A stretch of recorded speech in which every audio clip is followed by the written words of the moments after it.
Mme Dion Lor-Zongo, pour sa défense, explique qu'elle n'a jamais, durant sa période de gestion, reçu des fonds. Mais de l'instruction à votre barre, M. Ouedraogo Ismaël a été constant. Il est revenu là-dessus. Les sommes d'argent ont été remises à Mme Dion Lor-Zongo et des précisions ont été faites sur les périodes, le lieu, le moment de remise. Et cela n'a fait l'objet d'aucun doute que tous les éléments étaient précis. Des témoignages ont été fournis que Mme Dion Lor-Zongo a reçu M. Ouedraogo Ismaël à son domicile. Et pas à une seule fois, à plusieurs reprises. Et Mme Bamba également aussi a reconnu avoir remis de l'argent à M. Ouedraogo Ismaël sous décharge et tous ces fonds ont permis à Mme Lor-Zongo de recevoir le montant de 35 millions sur lequel nous allons revenir tout à l'heure. S'agissant pour nous de l'intention coupable, Monsieur le Président, pour nous il est clair que Mme Dion Lor-Zongo avait pleinement connaissance du caractère délictuel de l'infraction qu'elle commettait, mais elle n'a jamais renoncé. Comme nous avons dit, le mode opératoire permettait, dès le processus, de renoncer. Mais elle est restée constante, elle a reçu l'argent et toutes les opérations qui ont été menées de bout en bout démontrent clairement qu'elle a l'intention coupable de s'enrichir dans cette opération. Donc pour nous, l'intention coupable étant caractérisée, la nature des fonds étant d'origine publique, la qualité de l'auteur étant d'agent public, les fonds appartenant à l'État et ces fonds ayant été détournés pour un but personnel, pour nous, l'infraction de détournement de deniers publics est caractérisée à l'égard de Mme Dion Lor-Zongo et nous sollicitons qu'il vous plaise, Monsieur le Président, la maintenir dans les liens de la prévention et en répression la condamner à la peine qu'il plaira au ministère public de requérir. S'agissant de l'infraction de complicité de détournement de deniers publics, alors cette infraction est reprochée à M. Zongo Billy, Tuis Mandel et M. Pasmo Bila Bayirwende. J'espère que je prononce bien. Alors, s'agissant de cette infraction, il y a pour nous deux dispositions.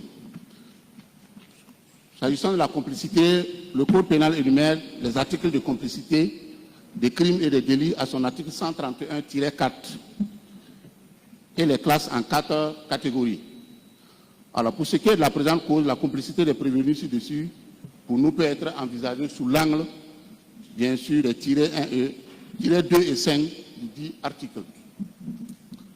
Alors, concernant le deuxième tiré, il est clair qu'elle est complice d'une action qualifiée crime ou délit quiconque sciemment a préparé ou facilité la commission d'une infraction, d'une action, aidé ou assisté l'auteur ou les auteurs des faits.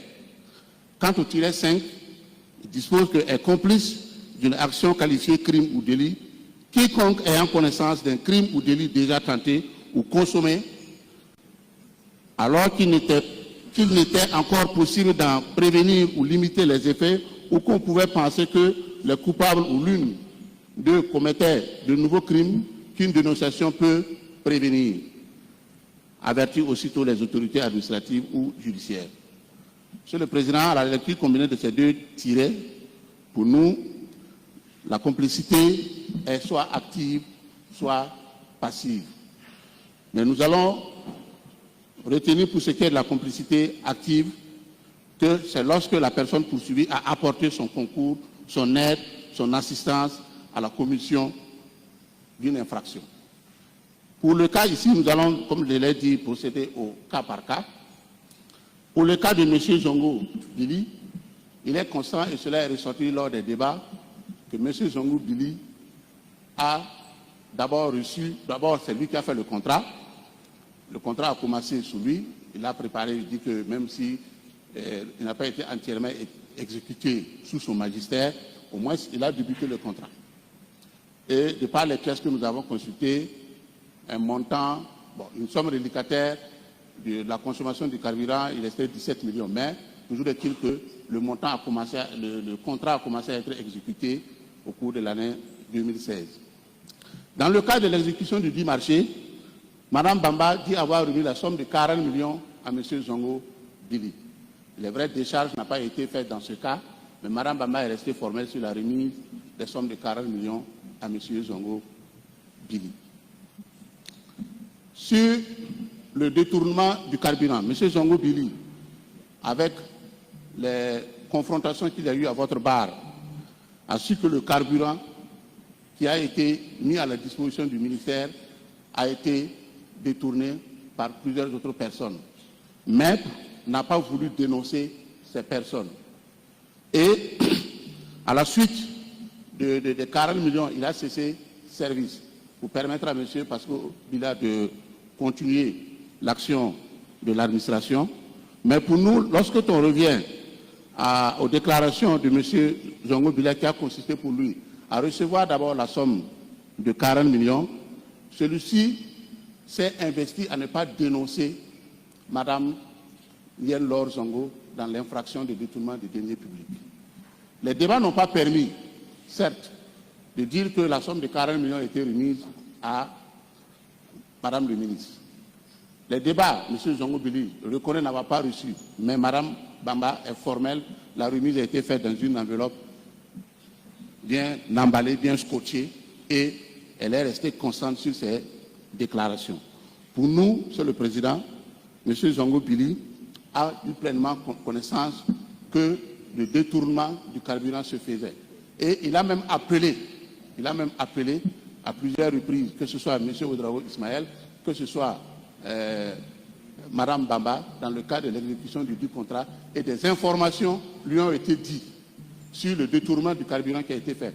Il n'a daigné en aucun moment dénoncer toutes ces personnes qui ont détourné le carburant. Pour nous, il s'agit ici d'une action de complicité qui a permis à Mme Lor Yen Zongo de faire le détournement des deniers publics sur le montant du carburant. S'agissant de M. Pasco Bila, qui est poursuivi aussi pour complicité de détournement des deniers publics, celui-ci aussi a apporté son aide. Mais nous reviendrons d'abord sur lui, sur le premier élément, qui est que d'abord il a reçu une somme de 10 millions contre des charges. Mais en plus de cette somme de 10 millions, il n'a pas en aucun cas dénoncé Mme Lor Yen Zongo quant au fait de détournement de deniers publics dont il était au courant. M. Ramiba lui a mis au courant de l'information. Des chauffeurs même du ministère en ont parlé. Mais en aucun cas, M. Pasco Bila n'a dénoncé Mme le ministre. Mieux, M. Pasco Bila s'est investi à couvrir Mme le ministre dans l'acte de détournement en partant avec des fiches de sortie du carburant pour lui faire régulariser les sorties de fiches de carburant comme si de rien ne s'était passé sur cette opération. Pour nous, il s'agit effectivement ici d'une aide, d'une assistance apportée à Mme Yen Lor Zongo dans le détournement des deniers publics. Pour nous, M. Bila et M. Zongo Billy avaient pleinement connaissance des actes qu'ils posaient, mais en aucun cas ne se sont rétractés et ont poursuivi dans la commission de leur infraction pour permettre à Mme Lor Yen Zongo de pouvoir détourner le montant de 35 millions sur lequel nous allons revenir, que M. Ouedraogo Ismaël a remis dans le cadre de l'exécution du contrat de marché public. Pour nous, M. le Président, au regard des éléments ci-dessus caractérisés, l'infraction de complicité de détournement des deniers publics est caractérisée à l'endroit de M. Pasco Bila et de M. Zongo Billy Tuis Mendel Zozito. S'agissant de l'infraction d'enrichissement illicite, alors cette infraction est reprochée à M. Ouedraogo Ismaël et à Mme Yen Lor Zongo. Monsieur le Président, l'infraction d'enrichissement illicite est prévue par l'article 332-24 du Code pénal qui dispose est coupable d'enrichissement illicite quiconque se sera enrichi en se servant de deniers, matériel, titre, acte, objet, effet ou tout autre moyen appartenant à l'État. Il en ressort que l'infraction d'enrichissement illicite est caractérisée si l'agent public ne peut pas justifier son patrimoine par rapport à ses revenus légitimes. Et l'infraction, pour être constituée, il faut la réunion de 3 éléments. Il faut un enrichissement ou une augmentation du patrimoine qu'on ne peut légitimement justifier. Les deniers ou des fonds objets d'enrichissement doivent appartenir à l'État ou à ses démembrements et un élément moral ou une intention coupable. Alors, sur l'origine illicite du patrimoine des prévenus. Nous l'avons déjà dit, les fonds détournés appartiennent à l'État. Il s'agit de fonds publics qui étaient logés au trésor public, mis à la disposition du ministère de l'Action humanitaire, et ces fonds ont servi à acquérir du carburant pour le compte du ministère. Mais ces fonds ont transité entre les mains de plusieurs personnes et pour atterrir dans les mains du premier responsable du ministère au moment des faits. Pour nous, la nature et l'origine des fonds demeurent publics et le changement de destinataire ne change pas la nature et l'origine des fonds.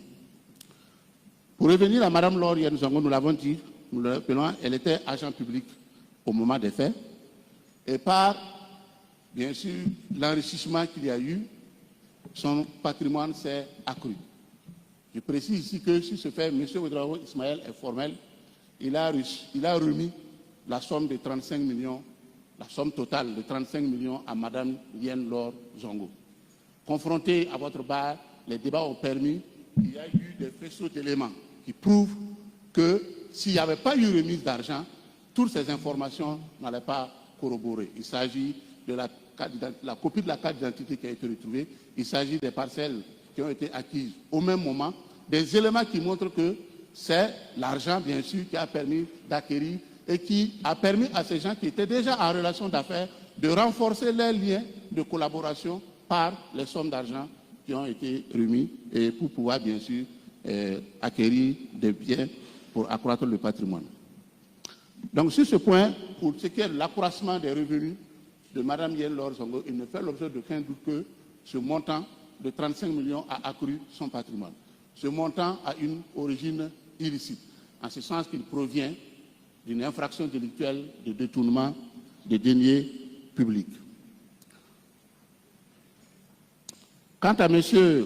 Ouedraogo Ismaël, nous avons relevé tout à l'heure que c'est lui qui a remis la somme de 35 millions à Mme Yen Laure Zongo. Mais avant cela, des remises d'argent ont eu lieu entre Mme Bamba et M. Ouedraogo Ismaël. De l'instruction à votre barre, nous avons retenu que c'est la somme de 85 millions qui a été remise au total à M. Ouedraogo Ismaël. Cette somme de 85 millions, les 50 millions font l'objet d'une décharge. Et les 35 millions ne sont pas soutenus par une décharge. Mme Bamba est claire, les sommes ont été remises à 2 fois. Et sur l'ensemble de ces 85 millions, nous avons estimé que c'est les 35 millions qui sont parvenus à Mme le ministre et les 50 millions sont restés dans les mains de M. Ouedraogo Ismaël. L'enrichissement illicite reproché à M. Ouedraogo Ismaël ici porte pour nous sur la somme de 50 millions. Comme nous l'avons dit, ce montant de 50 millions a accru le patrimoine de M. Ouedraogo Ismaël. M. Ouedraogo Ismaël est commerçant de profession, n'est pas agent public, mais l'origine des fonds étant de nature publique, ces fonds ont permis d'accroître son patrimoine. Et ces fonds, même si les débats à votre barre n'ont pas permis de rattacher les milliards que M. Ismaël avait à ce montant de 50 millions, il est certain que cet argent va être utilisé dans le cadre de ses activités. Donc pour nous, l'intention coupable de M. Ismaël est établie dans la mesure où lui-même, il l'a dit, il a appelé à plusieurs reprises pour entrer en contact avec Mme Bamba pour recevoir de l'argent. Et il dit avoir été instruit par M. Zongo Billy pour aller récupérer de l'argent. Il a eu l'occasion à tout moment de se rétracter, mais n'a jamais renoncé à son action. Il a toujours poursuivi. Il avait la pleine conscience de l'infraction qu'il commettait et il jouissait de ses facultés mentales. Et pour nous, M. Ouedraogo Ismaël a pleinement connaissance de l'infraction qu'il commettait et l'intention coupable à son égard aussi est établie. Donc sur ce montant, Monsieur le Président, nous sollicitons qu'il vous plaise maintenir M. Ouedraogo Ismaël dans les liens de la prévention d'enrichissement illicite sur la somme de 50 millions et en répression le condamner à la peine qu'il vous plaira.